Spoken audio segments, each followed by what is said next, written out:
At New Bridge University, life buzzed with color, laughter, and youthful dreams. The walkways were full of students chatting, rushing to classes, and showing off their fashion. Among them were 8 young women whose paths would soon reveal a lesson about ambition, temptation, and resilience: Tessy, Lizzy, Gold, Mira, Juliet, Sandra, Mary, and Sophia. 6 of the girls were the glamorous stars of the campus.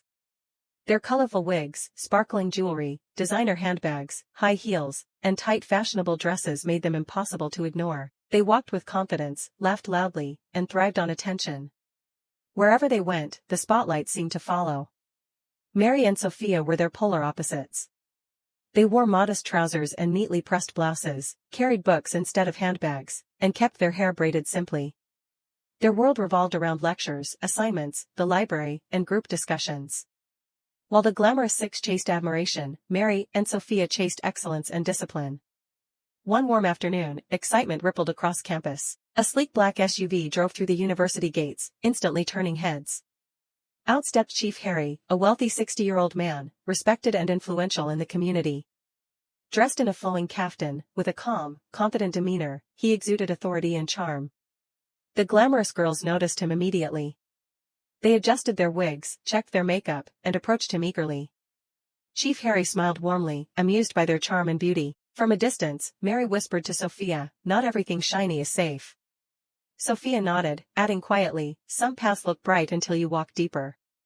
In the days that followed, Chief Harry became a familiar presence on campus. He mingled with students, complimented their goals, and took photos. Gradually, his attention focused on the glamorous 6.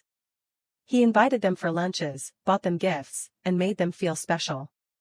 Mary and Sophia observed silently, remaining dedicated to their studies. Soon, Chief Harry invited the 6 girls to his mansion. When they arrived, they were overwhelmed. The mansion was enormous, with golden decorations, high windows, colorful carpets, luxurious furniture, and an air of pure extravagance. They took selfies, marveled at the decor, and felt as if they had entered a dream world. Chief Harry treated them gently, never raising his voice or showing anger, making them feel valued and admired. They believed they had found a shortcut to the glamorous life they desired. Meanwhile, Mary and Sophia spent their evenings in the quiet library, reading under fluorescent lights. Their surroundings lacked glamour, but there was peace in their eyes, reflecting the purposeful choice they had made. Weeks passed, and the initial excitement faded. Tessy, who had once sparkled with energy, became exhausted. The pressure to remain perfect each day overwhelmed her, and she began skipping classes, struggling with emotional burnout. Lizzy, usually cheerful and outgoing, grew anxious and withdrawn. Behind her makeup, her inner turmoil was evident, even if she tried to hide it. Gold felt trapped, realizing that the lavish gifts carried silent expectations she could no longer ignore. Mira and Juliet, desperate to maintain the lifestyle and impress Chief Harry, made a risky decision. What started small escalated into a serious problem, attracting the attention of authorities. Both girls were questioned for behavior that shocked the campus, leaving their families in tears and confusion over how things had gone wrong. Sandra, who trusted Chief Harry the most, faced the deepest emotional pain.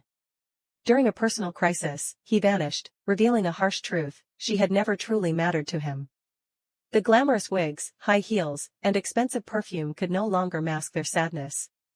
Fellow students whispered not in admiration, but in pity. Lecturers shook their heads in disappointment, and families felt heartbroken. Throughout this difficult period, Mary and Sophia remained compassionate. They visited Tessy, encouraged her, checked on Lizzy, comforted Gold, prayed for Mira and Juliet, and supported Sandra during her breaking point. They never mocked the girls or said, "We warned you." Instead, they offered kindness, patience, and understanding. Time moved on, and graduation approached.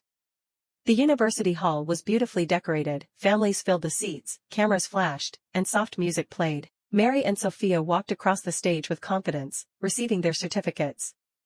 Their parents cheered, proud of years of late-night study sessions, sacrifices, and unwavering focus finally paying off. The 6 glamorous girls watched quietly from a distance. Reflective and regretful, they realized how easily distraction and desire for instant gratification had derailed them. Watching Mary and Sophia succeed reminded them of what they had lost. They did not feel envy, only respect. Mary and Sophia, noticing them in the crowd, offered small, encouraging smiles, a silent reminder that life still offered second chances, that mistakes could be lessons, and that integrity and focus always pay off in the end. The story of New Bridge University became one of contrasts, of glamour versus discipline, temptation versus focus, and fleeting admiration versus lasting achievement. In the end, the lessons were clear: shortcuts may dazzle the eyes, but perseverance, kindness, and dedication shine far longer.